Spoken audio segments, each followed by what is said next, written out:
investimento aumenta, a taxa de investimento sobre o produto. Já que o produto varia, eu não posso manter aquilo ali constante, para ter a inclinação, eu tenho que argumentar que o efeito substituição é tão forte que aumentaria a taxa de investimento, o quanto eu usaria, mudaria a relação capital-produto da economia para qualquer quantidade de investimento. Então, mesmo que o investimento vá seguindo a demanda, alguma coisa, o que acontece é que o grau de intensidade de capital vai. Mas isso, de fato, resolve o problema lógico de que a posição está mudando. Mas cria um problema empírico, que é o tamanho que tem que ter a elasticidade de juros do investimento fica imenso. Né?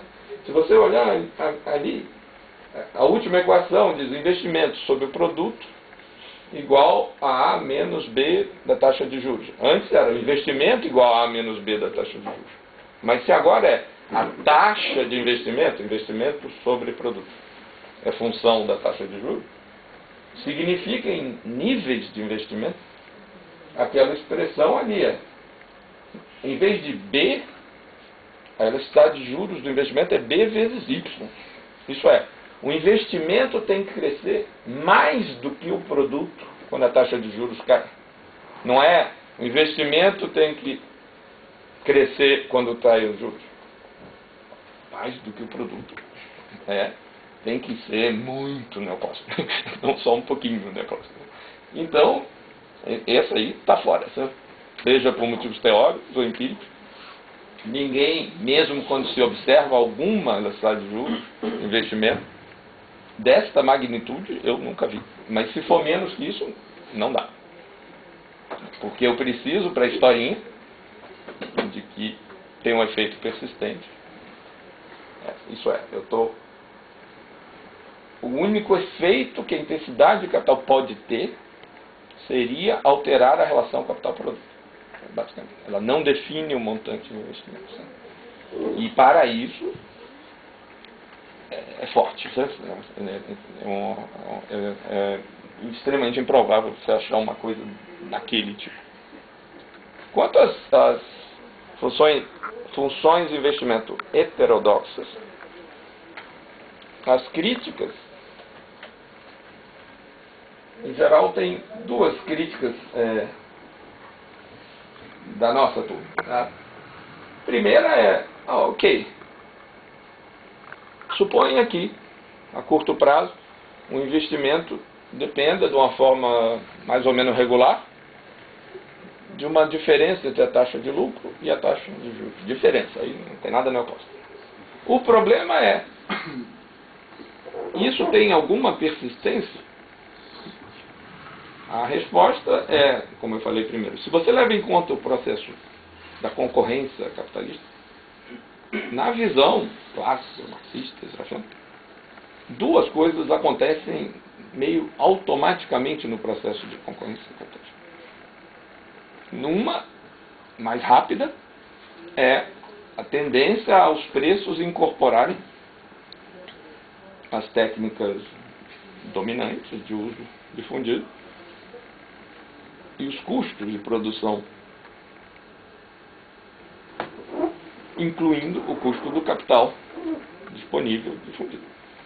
Se isso é assim, basta que esse processo, que em alguns lugares não demora muito tempo, ocorra para as margens de lucro terem que incorporar de um jeito ou de outro, ou pelo custo de oportunidade do capital, ou pelo custo financeiro, as variações mais persistentes da taxa de juros. Nesse caso, a diferença entre RE e I tende a se anular, ou a ficar no nível estável, que esse efeito seria ou muito temporário e muito irregular. Certo? Essa é uma das críticas. Mas isso é uma das críticas. A outra crítica é... Aí não haveria inversão, digamos. Sim, porque se esse efeito não dá, certo? Não é. Porque quando R é igual quer dizer equivalente, certo? Eu não vou encher o quadro de spread de risco do banco para o título público ou privado, variância da safra, né? Então, assim, claro que a gente diz taxa de juros e taxa de lucro aqui, põe igual, a gente quer dizer equivalente no sentido de que não faz o capitalista trocar de um ativo para o outro. equivalente na concorrência. Esse processo, na visão clássica, é rápido. E destruiria, independente se, como em Marx, é a taxa de lucro que determina a taxa de juros, ou como em Pivetti e outros, é a taxa de juros que determina a taxa de lucro, ou como nós outros, que é um pouquinho de cada um. Tá? O ponto é, não andam muito separados, e na hora que isso aconteceu, ou se isso é uma tendência, elimina-se esse motivo para um juro menor. Né? Aumentar o investimento, ele aumenta o investimento enquanto a taxa de lucro esperada não cai. E para um juro maior diminuir o investimento, é enquanto a taxa de lucro esperada não sobe. Mas se a minha margem de lucro subiu, como no Brasil acontece, você sobe os juros, as margens de lucro sobem. Aquilo ali, se era zero, continua zero. Certo? Na época da hiperinflação no Brasil, os preços de mercado, inclusive das coisas produzidas, com frequência eram denominados em contratos em unidades de títulos da dívida pública indexada brasileira. Isso é, esse juro já estava incorporado automaticamente por decreto. Era Pivetti, a ditadura de Pivetti, né? Porque era assim, ele chamava a financeirização dos preços, porque exatamente as mudanças eram tão rápidas que, para ter alguma coerência no sistema de preço relativo, as empresas começavam a dizer: isso aqui custa 10 OTN, obrigações do Tesouro Nacional.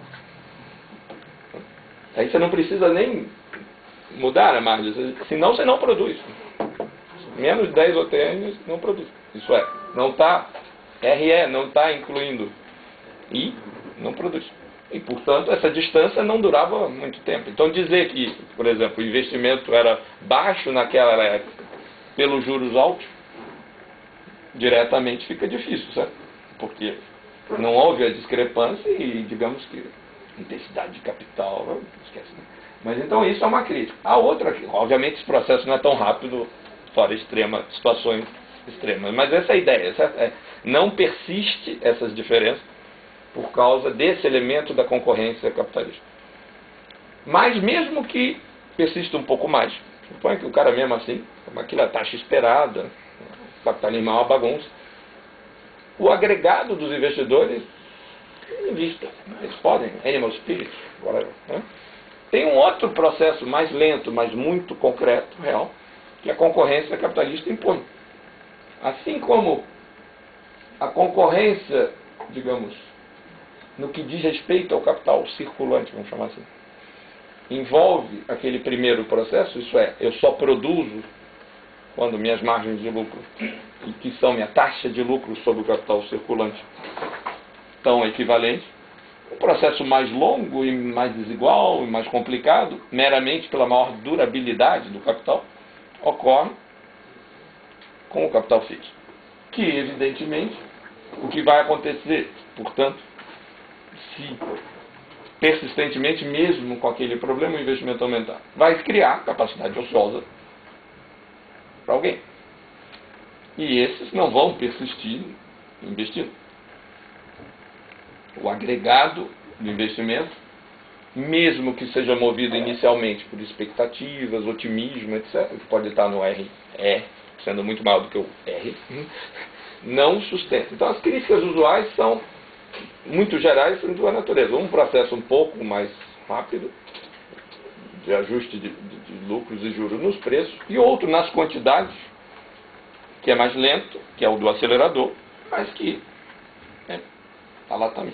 Porém, o que eu queria enfatizar